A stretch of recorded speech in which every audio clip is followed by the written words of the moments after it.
ఒక చిన్న విషయం చెప్పనా? కొంతమంది పెద్ద మనుషులు కలిసి ఒక మూర్ఖునిచ్చి ఒక అమ్మాయికి పెళ్లి చేస్తారు. అదే అమ్మాయి పైన ఆ మూర్ఖుడు లేనిపోని మాటలు చెప్తాడు.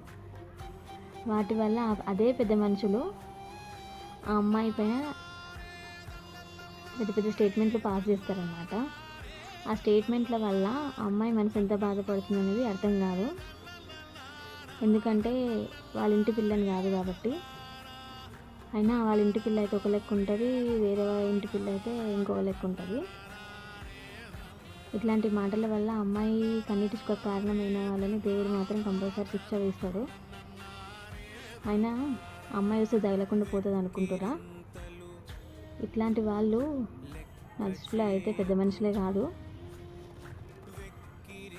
నిజంగా మీ ఫ్యామిలీ కనుక ఇట్లాంటి వ్యక్తులు ఉంటే వాళ్ళతో చాలా జాగ్రత్తగా ఉండండి. ఎప్పటికైనా డేంజరే వీళ్ళతోటి.